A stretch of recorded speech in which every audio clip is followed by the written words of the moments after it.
approval and turned it into a multicultural city. And other cities were watching to see if they could do this, and nobody knew about it. I studied it. I got the documentation. I got in their own writing, in their own newspapers. They talked about. They did the Wild Foundation was involved. They did a segment called Minnesota Nice or Not, and found out that these people weren't going to accept it if they knew about it up front. So they did it everything stealth, with 70 people down to 7 different communities. They started Murphy Creek Foundation. They started all these different foundations and welcoming centers. And they created all these Apex Austins, and they created all these programs. And once they got done there, and they created all these programs where illegals, at that time, mostly illegals were coming in, all they had to do was go to the welcoming center, and they had lawyers, they had a job placement, they had everything for them, they had interpreters, everything was done right there. And they could put them all into place. Jerry Anfinson, the Hormel Foundation said, and I have it right in writing, he said, if cheap labor doesn't come to us, we're going to them. Because they were talking about moving the whole plant out. They said, we'll keep them here, but we're going to drive cheap labor to us.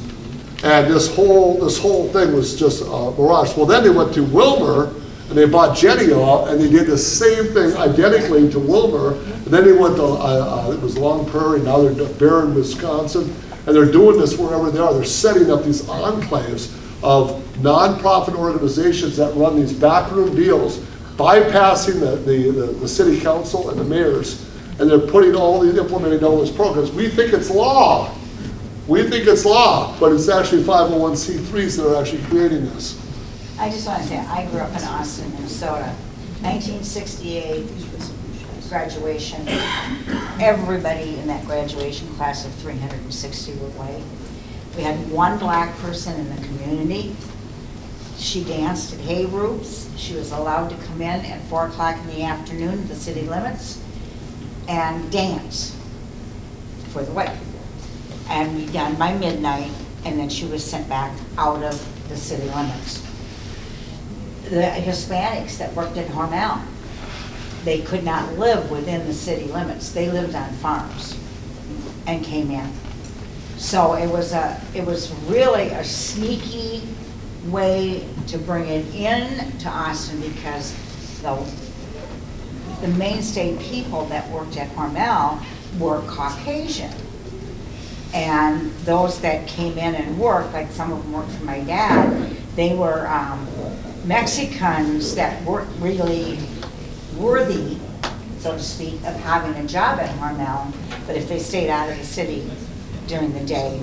So Albert Lee got a lot of them. Right. Because it was only 16 miles to drive. But 1968 isn't that far, long ago. But we're not accepting what happened, because you don't tell people they can come in one night and dance or whatever. I think that was repulsive. It was repulsive, it really was. We don't accept that, and I don't accept racism at that point. What I'm arguing, my point is I don't accept an underhanded non-government organizations coming in and making initiatives and creating laws in your city without you knowing about it and without the people's approval. Because you're paying, as taxpayers are paying for this. I don't care what color you are. I don't care who you are, and I don't care if you're pink, blue, black, it doesn't matter. But if you're going to create these programs without the city's people permission, then you got a problem. We see that in Rochester. And Ettinger, he was from Wilmer, he's part of the Hormel. So this is on Waltz's transition team. These are the guys right here, SEIU. He's born in Peru. This guy's born in Somalia. They're not even born here, 2 out of the 4. And they're creating all these programs in Minnesota, and rewriting our history is what they're doing. So the reason I wanted to show you these is because I wanted to show you the laws, because unless you can get a handle on this mayor that you have now is far worse than Brady is. Far worse. She is ecumenalist. She believes in open borders. She believes in working with growth and justice and a lot of these. Along her with Keith Ellison and this new governor, they're going to rickshaw, they're going to run right over us. Because these human rights commissions are going to keep shutting you up. They're not going to shut me up. I believe that the Constitution, because I believe this is the power within us. Because I have this. There's nothing that can beat me. I can talk and say whatever I want, whenever I want. And so can you. But they're going to try to shut you up because hate speech is free speech. And I'm not preaching any type of hate speech. I'm telling you, unless I'm talking about Islam, because Islam is hate speech. Right? I mean, when you talk about, dimitudes and, 929 to cut the heads and the fingertips off of those who do not believe or totally believe, or 9-5 or whatever, that's hatred. And I'll speak out against that because there's a war doctrine. And this is taken over in the United States, it's taken over in your city governments and your city council. But this document right here, this is your savior. Because remember, Congress makes laws. What I talked to you about tonight were not laws. But you saw them, and they're initiatives. They're not laws. You don't ever have to abide by these. But they want to make you, through the Human Rights Commission, they want, under United Nations human rights, not American human rights, United Nations, they want you to be subjugated to them. And it's up to you whether you want to be subjugated or not. I mean, Wes is back there wearing a shirt, which is kind of comical about Omar. That's fine. I don't care if you want to wave the American flag, the Somali flag, or the Confederate flag. That's your right. That's under free speech. As long as you don't start infringing on my rights with resolutions like this, that's when we step over the line. No way. You can go say whatever you want. You can call me whatever you want. I don't care, because it's your right to do so. I don't infringe on your right. Just don't come up and hit me. Don't come up and tell me I can't do it, or don't tell me I can't speak. You do whatever you want, as long as it doesn't hurt, violate, infringe on somebody else's personal liberty. So, yes, sir? Ron, are you familiar with the mayor's background, where she's from, where she came from? She is, According to Wikipedia, she's from Florida.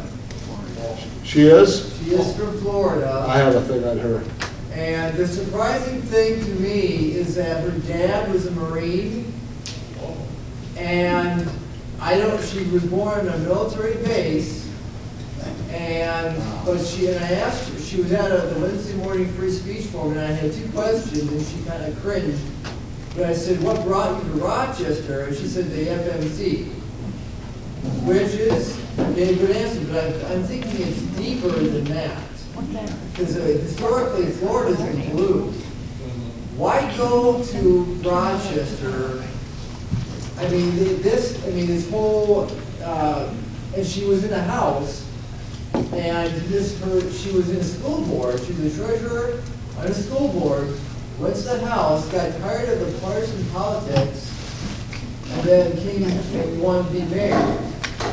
There's an agenda, but I just thought, I didn't know if you knew her background. Well, I know a little bit about her.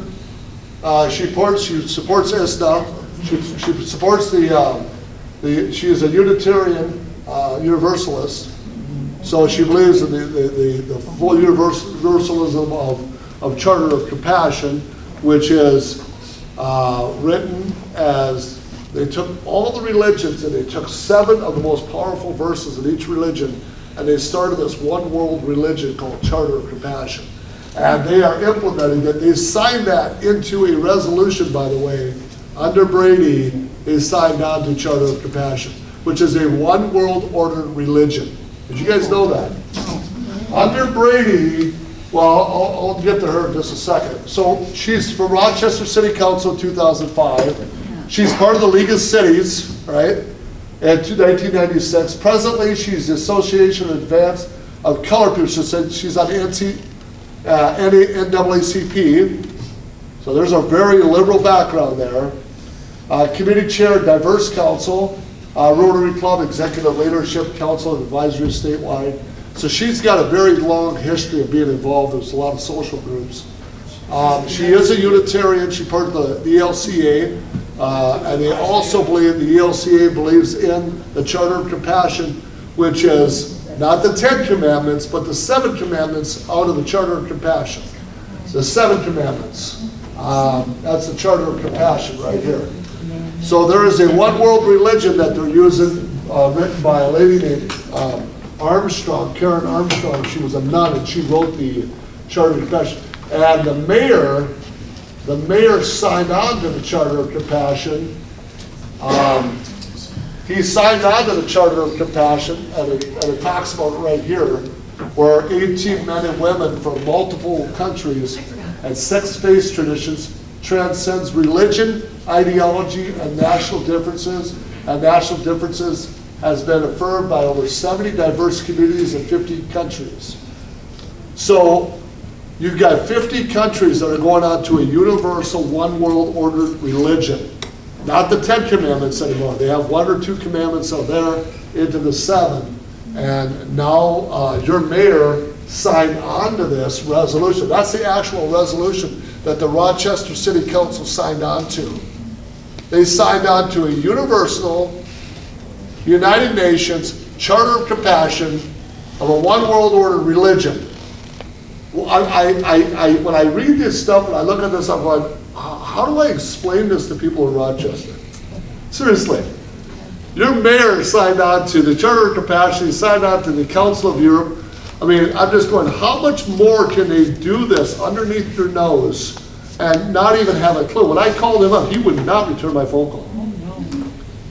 This is an extremely socialistic town, and they're being controlled by non-government organizations like Growth and Justice and these different organizations that are implementing. I haven't even looked into your new mayor to see what resolution she signed on to.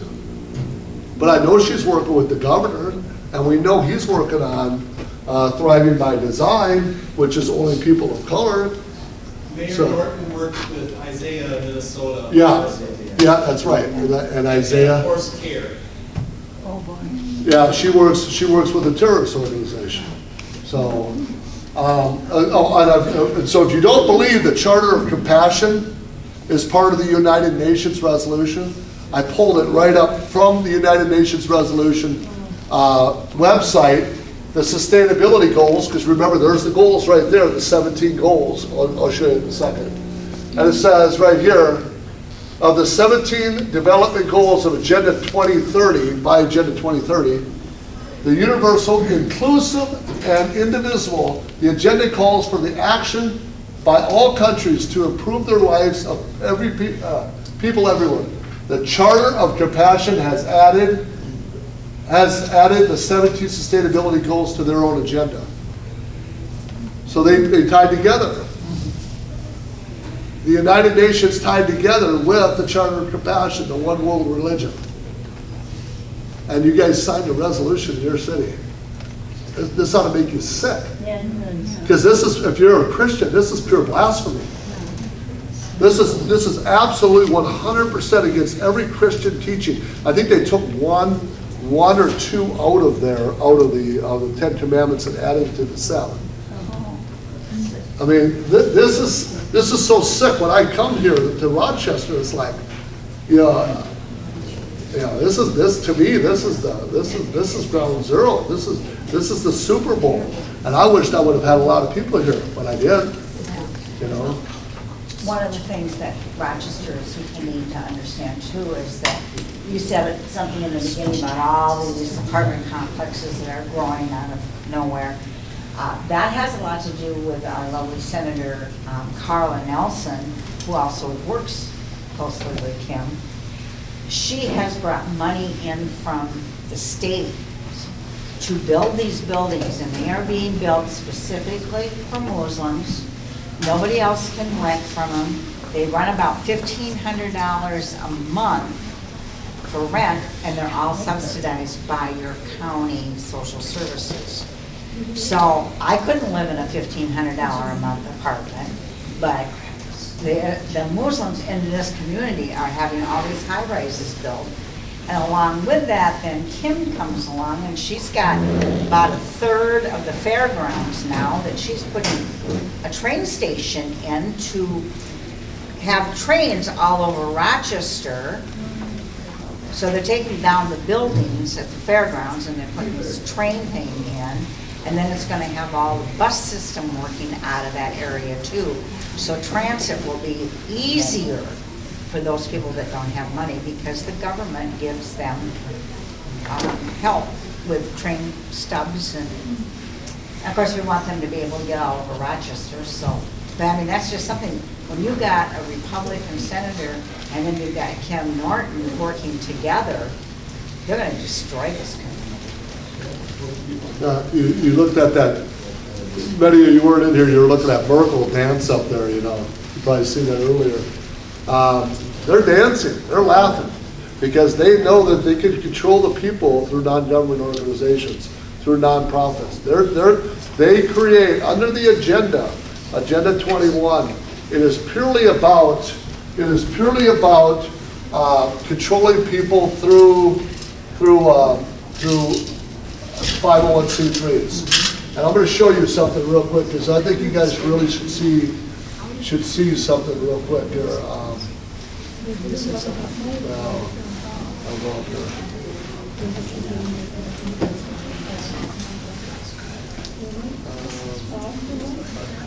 So if you look at here, when I'm talking comprehensive plans, when I talk Agenda 21, they're putting in smart meters, smart growth, bike trails. Are you getting all bike trails here yet?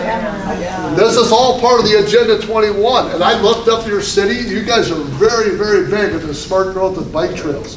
That there, I have a whole presentation just on Rochester on bike trails and stuff. But I did, when did I do that, Wes? Where's Wes? Over here. Remember when I did all the bike trails and I showed you all the stuff on Rochester? I mean, you guys are entrenched in this. Ron, they're supposed to be sustainable, but some of them are falling apart and overgrown with weeds over there by Costco. They put one in a ditch and it's basically a runoff place now. It's like falling apart. Not very sustainable. So, And then making our roads have. so Rochester, this is what they call the planning committee in Rochester. It's called Planning, Rochester Comprehensive Plan 2040. I remember they added that one piece in there I was telling you about earlier. And every city has a comprehensive plan. And if you look at the comprehensive plan, they almost look identical to every other city. You know why? Because they're written at the United Nations. They're handed down to the University of Minnesota. They're written by college students and the Humphreys Institute to the size of city that you are. All your planning that you see here was written at the University of Minnesota and the Humphreys Institute by college students to how they think that they should see your city look like the United Nations agenda. If I took this state comprehensive plan and I look at Little Falls, or if I look at whatever city, it's going to look the same. It's just changing slight words, sustainability. Now, Bev here, she wrote the grants, and she'll tell you, she tried to stop any grant that had sustainability attached to it. Because every grant, every foundation knows that it cannot survive, and there's thousands of them, without sustainability being in there. They won't give you the grant money. And the grant money and the sustainability is attached as carrots, that if you take the grant money, you can then implement these programs to sustainability in the comprehensive blueprint. They are at every single level. This is Rochester. And then you go into the county plans. Benton County, which is the state cloud. Carver County, Ramsey County.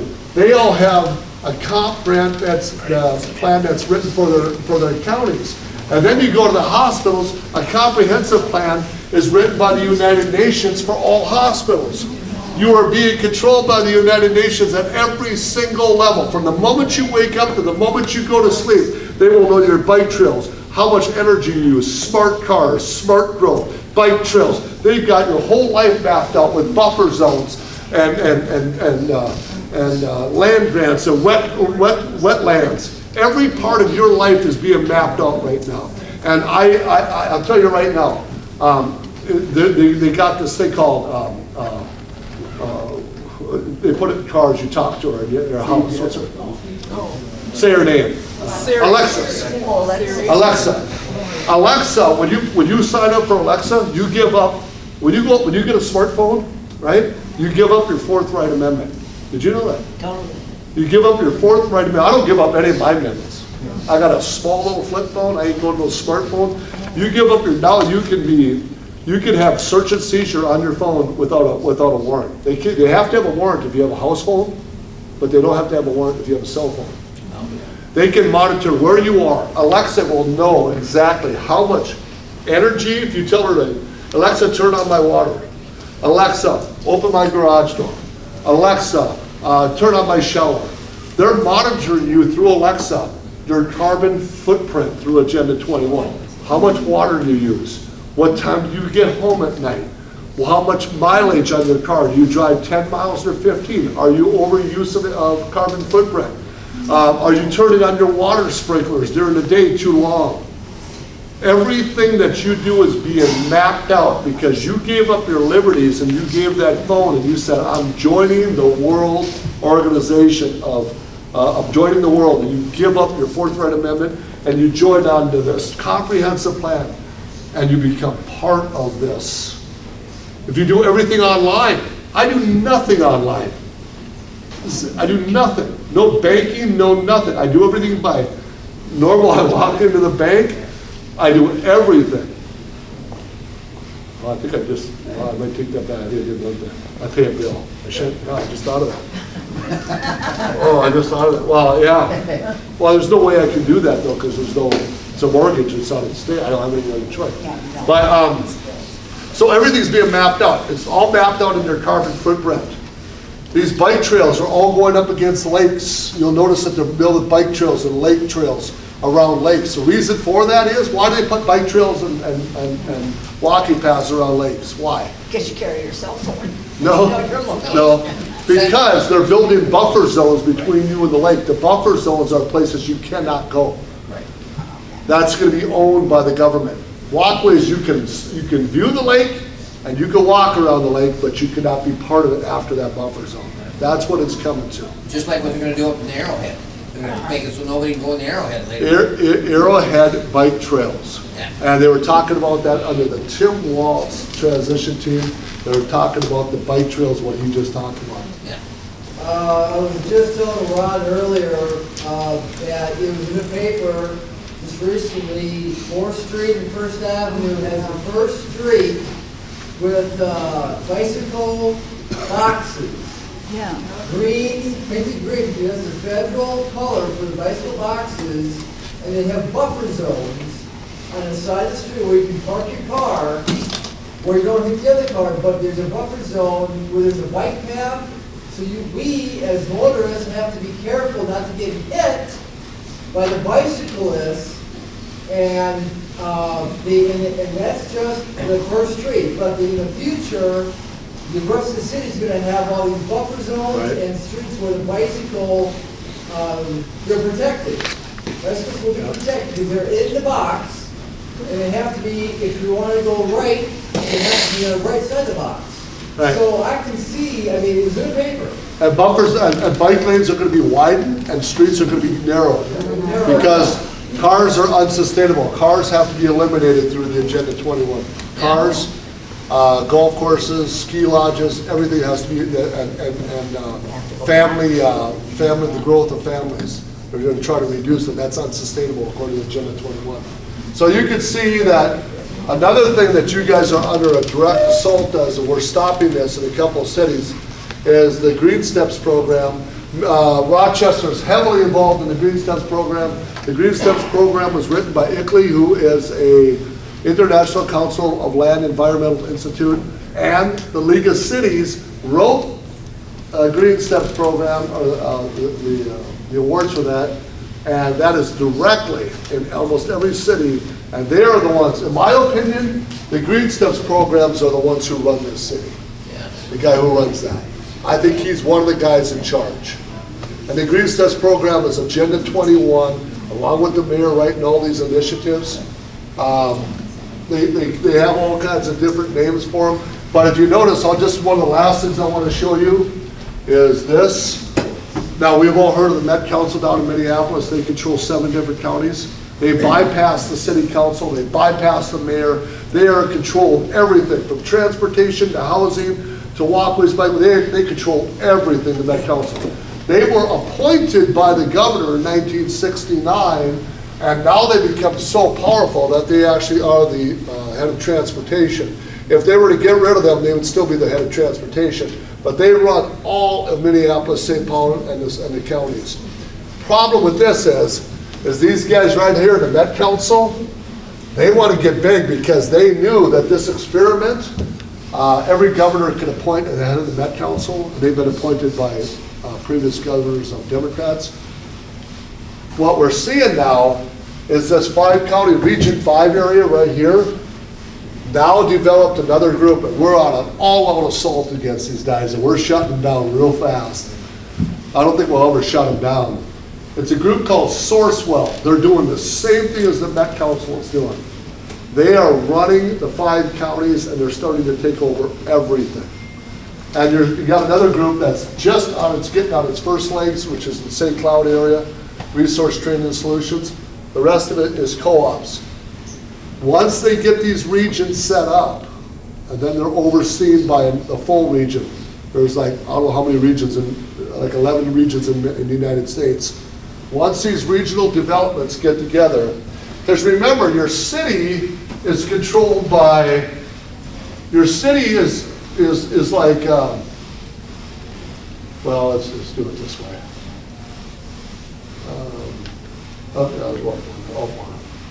Okay, so this is how it works, because I think this is important before we leave. Who is elected at the city? The mayor, right? Yeah, city council. Okay, the mayor's here. Then the city council, they're elected people, correct? Right. Okay, those are the only elected people. But the city councils then now create about 22 different commissions, airport commissions, park commissions, and these commissions are non-elected people. So now this puts down, now the mayor's here, city council's here, now you got like 22 different commissions that run. These 22 commissions write all the policy for the city. They then give these policies back to the city council, and then the city council votes on it. So the people that are actually making policies in their cities aren't the city council, they're the commissions. Now, these commissions are sitting right here. These are the commissions, the planning commissions. They're all right here, they're here. But now, once the planning commissions get together, now the mayor goes below the screen, the city council's at the bottom of the screen, you got the commissions, and now you go to the second umbrella, now you go to the regional governments, the Met Council, Sourcewell. Now you got regional governments. These regional governments are very, very, very powerful because they control 5 counties, this one controls 7 counties, and they work at the international level. They work with very high-powered American Planning Association, Department of Transportation, HUD. They work with all of them, and they write policies, and then the policies right in here is where the county commissioners sit. The county commissioners are elected. The county commissioners go to Washington, get all of their information from the planning commissions, and they get the HUD and DOT, they give it to the county commissioners. The county commissioners then give it back down to the city. All these policies are written from now you go to the big umbrella, they get all of theirs from the international councils, Planned Parenthood and all the big boys. They sit at the bigger umbrella. And that's where the United Nations sits, right up in there. The big boys, the big foundations are all in that big umbrella, overseeing the regional councils, overseeing the county commissioners, and before it ever gets down to your mayor, because your mayor always has to get feedback from up in the big umbrella. And all the money that comes for all that comes from central banks, right? World Bank. World The Bank. World Bank. The same. Yeah, central banks, all comes But from World anyway, Bank. so that's what's doing it. So Yeah. so they just print money and they can bribe all these people all the way down. All with carrots, as Bev could tell you, she's shaking her head, because she wrote the grants. She knows exactly what I'm talking about. She could give you a whole story about how she would never take anything with sustainability, but she had to fight to try to find a grant that she could give to her city that didn't have sustainability attached to it. And if she did take it without sustainability, there was hell to pay. Was there hell to pay? Oh, yeah, There was but hell to- they now own us. They own her. They owned her because these guys up here are saying, we own you. We're gonna give you $250,000 for your city. You won't take it, guess what we're gonna do? We're gonna go back to your city and we're gonna tell you that the person writing the grant won't take it because you won't put sustainability in. And the city says, well, what do you mean, we're gonna lose $250 because of her? You know, now she's a bad person, they gotta get rid of her. But so she had to go out and find some other grants that did have sustainability attached to it. You And I see? had to work really hard in keeping the commissioners understanding why we were doing it. We can keep this program going for years, but if we are stuck with Brandon for the next 20 years, we're going to actually be giving them more money than they're giving us. And we can't work that way, you know? So yeah, we might need a startup grant, but we don't need to have grants for the longevity of the program. And so the end result is take a grant, the city can take a grant without sustainability attached to it. So take your power back. You have to take it back, but you have to understand that comprehensive plans are Agenda 21. Sustainability, they're all the same word. Global warming, same word. But take your government back, go back to the Constitution.